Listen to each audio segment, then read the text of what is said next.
Sir October 7-ന് ഈ Hamas തീവ്രവാദികൾ ഇസ്രായേലിൽ നടത്തിയ ആക്രമണം അതിനെന്തായാലും തിരിച്ചടി കിട്ടുമെന്ന് ഹമാസിന് അറിയാമായിരുന്നു. അപ്പോൾ ആക്രമിക്കുകയാണെങ്കിൽ ഹമാസ് ഒളിച്ചിരിക്കുന്ന ഗസയിലും വെസ്റ്റ് ബാങ്കിലും ഉൾപ്പെടെയായിരിക്കും ആക്രമിക്കുന്നത്. അതിൻ്റെ ഫലമായിട്ട് പലസ്തീനികളായ ആളുകൾ കൊല്ലപ്പെടും. അപ്പോൾ ഇവർ പറയുന്നത് നിങ്ങൾ പേടിക്കണ്ട, നമ്മളെ രക്ഷിക്കാനായിട്ട് തൊട്ടടുത്ത രാജ്യമായ ജോർദാനുണ്ട്, ഈജിപ്റ്റ് ഉണ്ട്, നമ്മൾ ഓടിച്ചെന്നാൽ മതി, ഇരു കൈ നീട്ടി സ്വീകരിക്കും.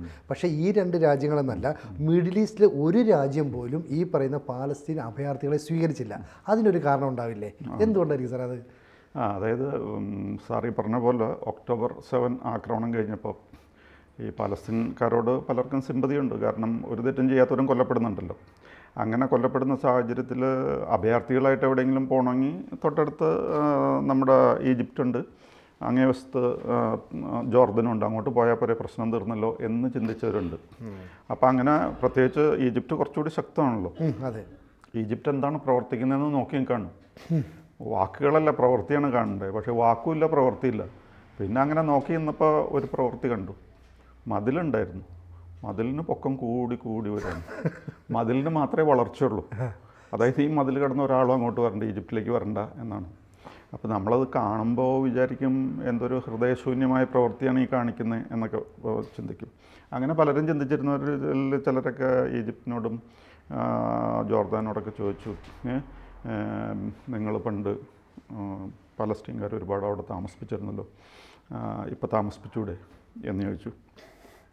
ഞങ്ങൾ പണ്ട് അവിടെ പലസ്തീൻകാരെ താമസിപ്പിച്ചിരുന്നു, അതുകൊണ്ടാണ് ഇപ്പോൾ താമസിപ്പിക്കാത്തതെന്ന് പറഞ്ഞു. എന്ന് പറഞ്ഞു കഴിഞ്ഞാൽ ചില അനുഭവങ്ങളുണ്ട്. അപ്പോൾ ഈ അനുഭവങ്ങളുടെ വെളിച്ചത്തിലാണ് ഇവരെ അടുപ്പിക്കാത്തത്. ഇപ്പോൾ അടുപ്പിക്കില്ല ഒരു അറേബ്യൻ കൺട്രി അവർ, അതാണ് അവസ്ഥ. അതിൻ്റെ കാരണം എന്ന് പറഞ്ഞാൽ ചില പഴയ എക്സ്പീരിയൻസസ് ആണ്. അതിലേറ്റവും മെമ്മറബിളായിട്ടുള്ളത് അല്ലെങ്കിൽ അൺഫർഗറ്റബിളായിട്ടുള്ളത് 1991 നടന്നതാണ്. 1991 കുവൈറ്റിൽ 3 ലക്ഷം പാലസ്തീൻകാരെ ഒറ്റയടിക്ക് കുവൈറ്റിൽ നിന്ന് അവർ പുറത്താക്കി. എന്ന് പറയുന്നത് അത് അവിടുത്തെ കുവൈറ്റിൻ്റെ പോപ്പുലേഷൻ കണക്കാക്കി കഴിഞ്ഞാൽ അതിൻ്റെ 18% അത് 18% ജനങ്ങൾ അവിടെ പലസ്തീൻകാരായിരുന്നു. അവർക്ക് അഭയം കൊടുത്തിരിക്കുകയായിരുന്നു. പക്ഷേ ആ അഭയം കൊടുത്തവരെ പെട്ടെന്ന് അവിടെ കുവൈറ്റിലെ രാജാവ് ഒറ്റയടിക്ക് ഒരു 18% ആൾക്കാരെ, അതായത് 3 ലക്ഷം പേരെ പാലസ്തീൻകാരെ ഒറ്റയടിക്ക് പുറത്താക്കി. അപ്പോൾ അതിൻ്റെ കാരണം എന്താണെന്ന് വെച്ച് കഴിഞ്ഞാൽ കുവൈറ്റിലെ രാജാവ് അവരോട് ഒരു ഔദാര്യം കാണിച്ചതാണ് ഇവർ അഭയാർത്ഥികളായിട്ട് സ്വീകരിച്ചത്. അഭയാർത്ഥികളായിട്ട് സ്വീകരിച്ച് അത് വന്നു കയറുമ്പോൾ വളരെ നന്ദിയും സന്തോഷമൊക്കെയാണ്. ഇത് കഴിഞ്ഞ് കുറച്ച് കഴിയുമ്പോൾ ഇവർ വേറെ സ്വഭാവം കാണിക്കും. അതായത് സദ്ദാം ഹുസൈൻ ഇറാനുമായിട്ടുള്ള യുദ്ധത്തിന് ശേഷം വളരെ ശക്തനായിട്ട് മാറി. ഈ മിഡിൽ ഈസ്റ്റിൽ ഏറ്റവും ഒരു ഫിയേർഡ് ലീഡറായിട്ട് മാറി. അപ്പോൾ ഈ പാലസ്തീൻകാർക്ക് വന്നിച്ചടാ, ഈ സദ്ദാം ഹുസൈൻ ഇങ്ങനെ ശക്തി പ്രാപിച്ച് വന്നു കഴിഞ്ഞാൽ അടുത്ത ഇസ്രായേലിനെ തോൽപ്പിക്കുക, അങ്ങനെയാണെങ്കിൽ അതാണ് ഭേദം എന്ന് പറഞ്ഞ് ഇവർ പെട്ടെന്ന് സദ്ദാം ഹുസൈനെ സപ്പോർട്ട് ചെയ്യാൻ തുടങ്ങി ഈ ഇറാനായിട്ടുള്ള യുദ്ധം കഴിഞ്ഞതിന് ശേഷം. അത് മാത്രമല്ല, സദ്ദാം ഹുസൈൻ്റെ ഓരോ നയങ്ങളെ ന്യായീകരിക്കാൻ തുടങ്ങി. അത് കഴിഞ്ഞ് സദ്ദാം ഹുസൈൻ കുവൈറ്റിലേക്ക് ഇടിച്ചു കയറി. അപ്പോഴും പാലസ്തീൻകാർ സദ്ദാം ഹുസൈൻ്റെ സൈഡ് പറയാൻ തുടങ്ങി. മാത്രമല്ല, ഈ സദ്ദാം ഹുസൈൻ്റെ ആർമിയും അമേരിക്കൻ ആർമിയായിട്ട് അല്ലെങ്കിൽ പട്ടാളമായിട്ട് യുദ്ധം നടക്കുന്ന സമയത്ത് സദ്ദാം ഹുസൈൻ ചെയ്തത് എന്താണെന്ന് വെച്ച് കഴിഞ്ഞാൽ ഇസ്രായേലിലേക്ക് റോക്കറ്റ് വിടുമായിരുന്നു. ഇസ്രായേൽ യുദ്ധത്തിലില്ലായിരുന്നു. പക്ഷേ ഇസ്രായേൽ വന്ന് പെട്ട് കഴിഞ്ഞാൽ ഉടനെ അറബികളൊക്കെ കൂടിക്കോളുമെന്ന് വിചാരിച്ച് ഇങ്ങനെ റോക്കറ്റ് വിട്ട് പ്രകോപനം സൃഷ്ടിച്ചു. ഇവർ പ്രകോപനം സൃഷ്ടിക്കുന്ന കൂട്ടത്തിൽ ഈ PLOക്കാരല്ലെങ്കിൽ പാലസ്തീൻകാരും പ്രകോപനം സൃഷ്ടിക്കാൻ തുടങ്ങി. അപ്പോൾ ചുരുക്കത്തിൽ ഈ സംഭവങ്ങളൊക്കെ നല്ലപോലെ വീക്ഷിച്ച രാജാവിന്, കുവൈറ്റിലെ രാജാവിനൊരു കാര്യം മനസ്സിലായി, ഇവരും കോംപ്ലിസിറ്റാണ്. അതായത് ഇവരും ഇതിൽ കൂടിച്ചേർന്ന് ഈ സദ്ദാം ഹുസൈൻ്റെ സൈഡിൽ നിന്ന് നമ്മളെയാണ് ആക്രമിക്കുന്നത്. നമ്മൾ ഔദാര്യം കൊണ്ട് അഭയം കൊടുത്തു. 3 ലക്ഷം എന്ന് പറഞ്ഞു കഴിഞ്ഞാൽ അവിടുത്തെ പോപ്പുലേഷൻ്റെ 18% അത്രയും ആൾക്കാരെ കയറ്റി താമസിപ്പിച്ച് താമസിക്കാനും തിന്നാനും കുടിക്കാനും ഒക്കെ കൊടുത്തു കഴിഞ്ഞിട്ട് അവസാനം ചെയ്യുന്ന പണി ഇതാണ്, ആരെ സദ്ദാം ഹുസൈനെ സപ്പോർട്ട് ചെയ്യുന്നത്. അത് കണ്ടു കഴിഞ്ഞപ്പോൾ ഈ കുറേ കഴിഞ്ഞപ്പോൾ കുവൈറ്റിനെ മോചിപ്പിച്ചല്ലോ.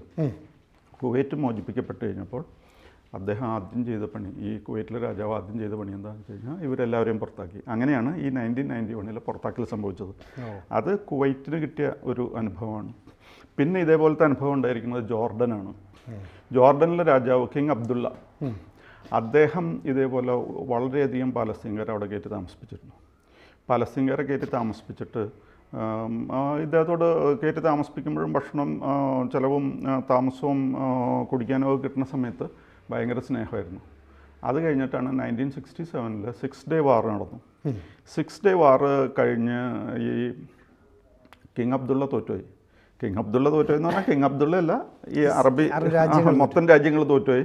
പക്ഷേ ഈ പാലസ്തീൻകാർ കണ്ടത് ഇങ്ങനെ നമ്മൾ ജയിപ്പിക്കാൻ പോയിട്ട് തോറ്റുപോയല്ലോ എന്നുള്ള രീതിയിൽ ഇനി ജോർദാനിലെ രാജാവൊന്നും വേണ്ട, നമ്മുടെ വിപ്ലവ സൈന്യം ഇപ്പോൾ ഹമാസൊക്കെ അവിടെ ഉണ്ടല്ലോ, അതുപോലെ നമ്മൾ സൈന്യം ആയിട്ട് പോയി ഇനി ഈ ജോർദനിലെ രാജാവ് രാജിവെക്കണം, യുദ്ധമൊക്കെ തോറ്റില്ലെന്ന് പറഞ്ഞ് ഒരു ബഹളം കൂട്ടാൻ തുടങ്ങി പാലസ്തീൻകാർ.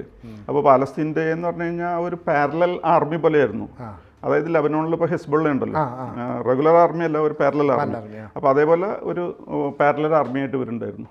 ഇവരെന്ത് ചെയ്യാൻ ചെയ്തു എന്ന് വെച്ച് കഴിഞ്ഞാൽ ഇവരുടെ ക്യാപിറ്റൽ ഉണ്ട് ജോർദൻ്റെ, അത് അമൻ.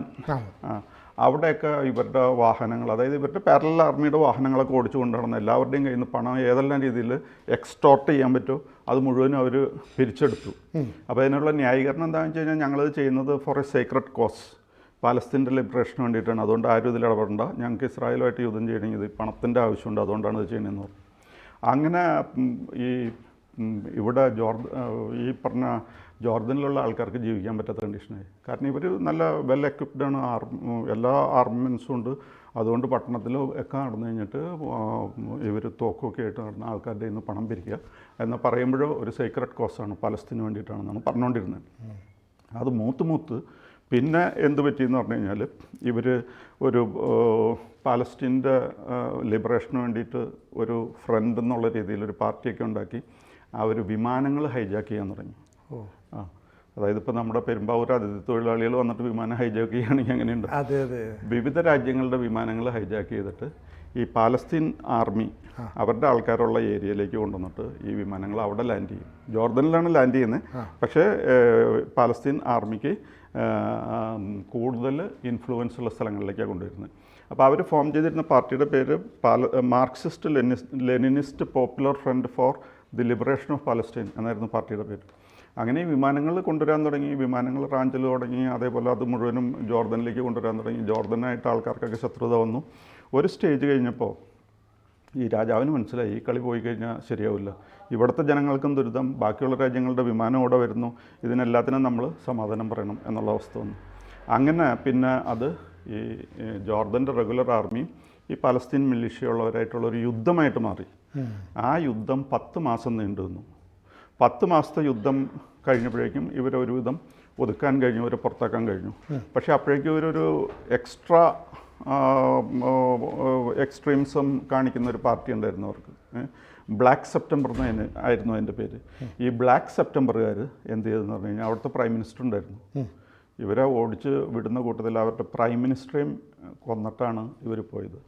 അപ്പോൾ ഇതാണ് ജോർദൻ്റെ ഔദാര്യത്തിൻ്റെ കിട്ടിയ ഗുണം. പിന്നെ അതിനുശേഷം ഇവർ ചെന്നുപെട്ടത് ഈ ജോർദാനിൽ നിന്ന് ഓടിച്ചു കഴിഞ്ഞപ്പോൾ ഇവർ പോയത് ലെബനോണിലേക്കാണ്. ലെബനോണിൽ ചെന്ന് അവിടെയും ഒരു പാർട്ടിയൊക്കെ അവരുണ്ടാക്കി. എന്താണ് അതായത് ആ മൂവ്മെൻറ്റിൻ്റെ പേര് Marxist and socialist movement four the liberation of Palestine എന്ന് പറഞ്ഞാൽ അവിടെ ഒരു സംഘടന ഉണ്ടാക്കി. അവിടെ സംഘടന ഉണ്ടാക്കി കഴിഞ്ഞിട്ട് അവസാനം എന്ത് പറ്റിയെന്ന് പറഞ്ഞു കഴിഞ്ഞാൽ ഇവർ അവിടെ ഭരിച്ചിരുന്നത്, അക്കാലത്തൊക്കെ ഭരിച്ചിരുന്നത് മാർമണൈറ്റ് ക്രിസ്ത്യൻ എന്ന് പറഞ്ഞൊരു വിഭാഗമാണ് അവിടെ ഭരിച്ചിരുന്നത്.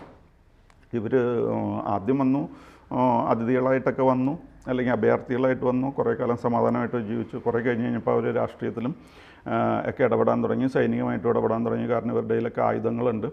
അങ്ങനെ ആയുധങ്ങളുമായിട്ട് അവിടെയുള്ള ജനങ്ങളെയും ആക്രമിക്കാൻ തുടങ്ങി. അതേപോലെ ഈ മാർമണൈറ്റ് ക്രിസ്ത്യൻ ഗവൺമെൻറ് ഉണ്ടായിരുന്നതിനെ വലിച്ച് പുറത്താക്കി.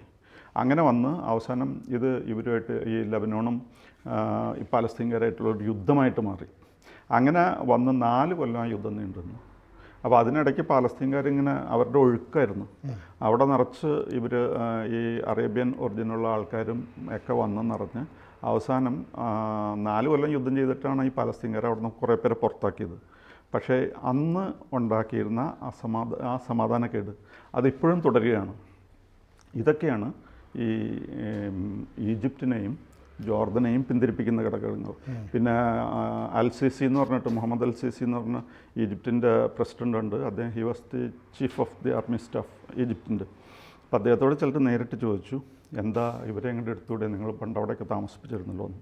അപ്പോൾ അൽ-സിസി പറഞ്ഞ കാരണം ഇതാണ്, ഇവരെ കൊണ്ടുവരാമെന്ന് വിചാരിക്കും. ഒന്നാമത്തെ ഇവർ വരാൻ തുടങ്ങിക്കഴിഞ്ഞാൽ പിന്നെ അങ്ങോട്ട് കുത്തൊഴുക്കായിരിക്കും. 1-2 പേരല്ല വരുന്നത്, എല്ലാം കൂടി ഇടിച്ചു കയറും. വരുന്ന വഴി വാഹനങ്ങളും ആയുധങ്ങളും പെടിക്കോപ്പും എല്ലാം ഉണ്ടാവും. പിന്നെ അവിടെയൊന്നും ഒരു കൺട്രോൾ ഉണ്ടാവില്ല. പിന്നെ ഇവർ ഇത്രയും ജനം ഒരുമിച്ച് വന്നു കഴിയുമ്പോൾ അവിടെ വന്നു കഴിഞ്ഞാൽ ഇവർ അവിടെ ഒരുപാട് ലോ ആൻഡ് ഓർഡർ പ്രോബ്ലംസൊക്കെ ഉണ്ടാക്കും. മാത്രമല്ല ഇവർ താമസിപ്പിക്കാൻ ഇപ്പോൾ ഒഴിവ് കുറച്ചുള്ള സ്ഥലമുള്ളത് ഈ സിനായ് മല ആ പ്രദേശമാണ്. ആ പ്രദേശത്ത് ഇവർ ചെന്ന് കഴിഞ്ഞാൽ അവിടെ സാധാരണ ആൾക്കാർക്കൊക്കെ അങ്ങോട്ട് എത്തിപ്പെടാൻ മലയുടെ മുകളിലൊക്കെ ഇവർക്ക് അവിടെ സൗകര്യമായിട്ടിരിക്കാം. അവിടെ ഇരുന്ന് കഴിഞ്ഞാൽ എന്ത് ചെയ്യുമെന്ന് പറഞ്ഞു കഴിഞ്ഞാൽ ഇവിടുന്ന് റോക്കറ്റ് വിടാൻ തുടങ്ങി. പണ്ട് എന്താണ് ഒട്ടകവും കുറുക്കനും കൂടി ഭക്ഷണം കഴിക്കാൻ പോയി. ഒട്ടകം തിന്നു, അവിടുത്തെ കരിമ്പൊക്കെ തിന്നു. അവിടെ കുറുക്കൻ അവിടെയുള്ള ഞണ്ടുകളെ പിടിച്ച് തിന്നാൻ തുടങ്ങി. വയറിറഞ്ഞു കഴിയുമ്പോൾ കുറുക്കൻ കിടന്ന് വിളിക്കാൻ തുടങ്ങി. അപ്പോൾ തല്ല് കിട്ടിയത് ക്യാമലിനാണ്. ഇതേപോലത്തെ അനുഭവം ഉണ്ടാവും ഈജിപ്തിന്. കാരണം എന്താണെന്ന് വെച്ച് കഴിഞ്ഞാൽ ഇവർ സിനായ് മലയിൽ കയറി കഴിഞ്ഞാൽ അവിടെ നിന്ന് റോക്കറ്റ് വിട്ട് കളിക്കാൻ തുടങ്ങും.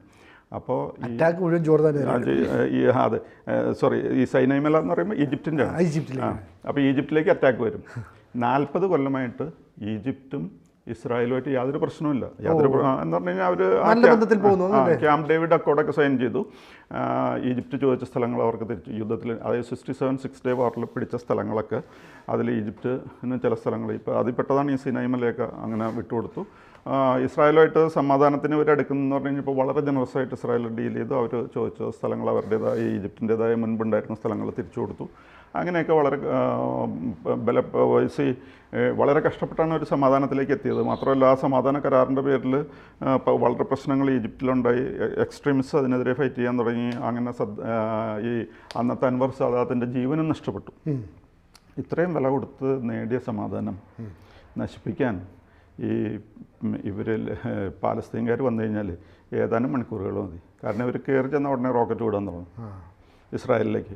ഇസ്രായേൽ ഇപ്പോൾ പാലസ്തീൻകാരാണോ വിടണേ ഈജിപ്തുകാരാണോ ഒന്നും വിടണേന്നൊന്നും നോക്കില്ല. അവർ അതിന് തക്ക മറുപടി കൊടുക്കും. അപ്പോൾ ഈ സമാധാനം എന്ന് പറയുന്ന പ്രസ്ഥാനം ഇല്ലാത്ത അവസ്ഥ വരും. അതുകൊണ്ടാണ്, അതായത് 2 കാരണങ്ങളാണ്. ഒന്ന്, ഞങ്ങൾക്ക് ഇവർക്ക് ചിലവിന് കൊടുക്കണമല്ലോ, അതിന് ഞങ്ങൾക്ക് കപ്പാസിറ്റി ഇല്ല. രണ്ടാമത്തെ കാര്യം, ഒരു റോക്കറ്റ് വിട്ട് അതിന് ഞങ്ങൾ സമാധാനം പറയും, അതിന് ഞങ്ങൾക്ക് കപ്പാസിറ്റി ഇല്ല. അപ്പോൾ ഞങ്ങളില്ലാത്ത കപ്പാസിറ്റി കാണിക്കാൻ ഉദ്ദേശിക്കുന്നില്ല. സ്വന്തവും ബന്ധവും അടുപ്പവും സൗഹൃദവും ഒക്കെ നല്ല കാര്യം, ഇങ്ങോട്ട് അധികം അടുക്കണ്ട, അടുത്തോടത്തോളമൊക്കെ മതി എന്നാണ് ഈ അൽ-സിസി, അതായത് ഈജിപ്തിൻ്റെ പ്രസിഡൻറ്റ് പറഞ്ഞത്. കാരണം അദ്ദേഹം ഒരു മുൻ പട്ടാള he was the chief of the army staff there. അപ്പോൾ അദ്ദേഹത്തിന് അറിയാം ഈ യുദ്ധത്തിൻ്റെ ബുദ്ധിമുട്ടും യുദ്ധത്തിൽ കാരണമായിട്ട് പാലസ്തീൻ വരുന്നത്, ഈ കാര്യങ്ങളൊക്കെ ചരിത്രം മുഴുവൻ അദ്ദേഹത്തിന് അറിയാം. അതുകൊണ്ട് അദ്ദേഹം പറഞ്ഞു ഇങ്ങോട്ട് വരണം എന്നില്ല, ഞങ്ങൾ 40 കൊല്ലമായിട്ട് ഇപ്പോൾ യാതൊരു പ്രശ്നമില്ലാതിരിക്കണേ എന്ന് പറഞ്ഞു. അങ്ങനെ ഈ ഒരു രാജ്യത്തിനും പാലസ്തീൻകാരെ വേണ്ട എന്ന് പറഞ്ഞു കഴിഞ്ഞാൽ അവർ വന്നു കഴിഞ്ഞാൽ പിന്നെ ഒരു മാസ് ഇമിഗ്രേഷൻ ആയിരിക്കും. പിന്നെ അവർ റെഫ്യൂജി ക്യാമ്പ്സൊക്കെ ഉണ്ടാക്കും. പിന്നെ അവിടെ എന്ന് പറഞ്ഞാൽ അവരുടെ നിയമമാണ്. അവർ കുറേ പേര് കൂടുതലുണ്ടെങ്കിൽ പിന്നെ അവിടേക്ക് ആർക്കും എടുക്കാൻ പറ്റില്ല. They are a law unto themselves, അതാണ് അവരുടെ കണ്ടീഷൻ. അപ്പോൾ അതുകൊണ്ടാണ് ഇപ്പോൾ അറബികൾ ഈ കാര്യത്തിൽ വലിയ സ്നേഹത്തിന് പോകാത്തതിൻ്റെ കാരണം. ശരിക്കും പറഞ്ഞാൽ അറബികൾ കൈവിട്ടു എന്ന് തന്നെ പറയാം പാലസ്തീൻകാരല്ലേ. അറബികൾ ഇപ്പോൾ ഇത്രയും നാളുണ്ടായിരുന്നല്ലോ, എന്തെങ്കിലുമൊക്കെ ചെയ്യാമായിരുന്നു. ഇറാൻ അവിടെ കളിക്കുന്നു, ഹിസ്ബുള്ള, ഇറാഖ്, സിറിയ, ലെബനോൺ, മറ്റേ യമൻ, ഇവരെല്ലാവരും കൂടി വലിയ പണിയൊക്കെ ചെയ്തല്ലോ. അറബികൾ ബാക്കി ഉള്ളവരാരും ഒന്നും മിണ്ടണില്ല എന്ന് പറഞ്ഞു കഴിഞ്ഞാൽ അത് മറ്റത് ഷിയ താല്പര്യത്തുമേ ഊർജ്ജത്തിലോ എന്തെങ്കിലും ചെയ്തോ അത് നിങ്ങളുടെ കാര്യം, ഞങ്ങളില്ലതില്ലെന്നുള്ളതാണ്. ഇപ്പോൾ ഈ കാര്യത്തിൽ ഇടപെടാനായിട്ട് അറബികൾക്ക് താല്പര്യമില്ല. മാത്രമല്ല ലീഡിങ് അറേബ്യൻ കൺട്രീസ് ഉണ്ടല്ലോ, സൗദി അറേബ്യ, UAE ഒക്കെ, അവർക്കൊക്കെ ഇപ്പോൾ ഇസ്രായേലിൻ്റെ കഴിവും ശക്തിയും മനസ്സിലായിട്ടുണ്ട്. അവരിത്രയും ശക്തിയുള്ളവരാണ്, അതേപോലെ ബുദ്ധിയുള്ളവരാണ്. ലോകത്തിലാകെ കൊടുത്തിരിക്കുന്ന നൊബേൽ പ്രൈസസിൻ്റെ 20% നേടിയിട്ടുള്ള ഒരു രാജ്യമാണ്. അവരുടെ അടുത്ത് ഈ വേഷം കെട്ടിന് പോയിട്ട് കാര്യമില്ല എന്നുള്ളൊരു തിരിച്ചറിവിലേക്ക് വന്നിട്ടുണ്ടെന്നാണ് എനിക്ക് തോന്നുന്നത്.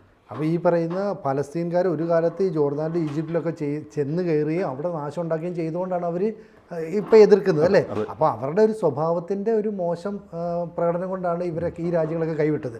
ഒപ്പം തന്നെ ഈ അറബ് രാജ്യങ്ങൾ ഇനി ഞങ്ങൾക്ക് ഈ യുദ്ധത്തിലൊന്നും താല്പര്യമില്ല, നിങ്ങൾ ഈ കാണിക്കുന്ന തീവ്രവാദ പ്രവർത്തനമാണ്, നിങ്ങളെ ഞങ്ങൾ സപ്പോർട്ട് ചെയ്യുന്നില്ല നിലപാട് സ്വീകരിക്കും. അതായത് ഈ ഈജിപ്തിൽ ഇപ്പോൾ മിലിറ്ററി ഗവൺമെൻറ് ആണല്ലോ, മിലിറ്ററി ഡിസിപ്ലിനിലാണ് അവിടെ രാജ്യം പോയിക്കൊണ്ടിരിക്കുന്നത്, ഒരു പ്രശ്നവുമില്ല. പക്ഷേ ഇവർ വന്നു കഴിഞ്ഞാൽ സംഗതി മാറും. അതുകൊണ്ട് വേണ്ടാന്ന് വെച്ചിരിക്കുകയാണ് അത്. കൂടുതൽ വാർത്തകളും വിശേഷങ്ങളും നിങ്ങളിലേക്ക് എത്താൻ ABC മലയാളം സബ്സ്ക്രൈബ് ചെയ്യുക, ബെൽ ബട്ടണും അമർത്തുക.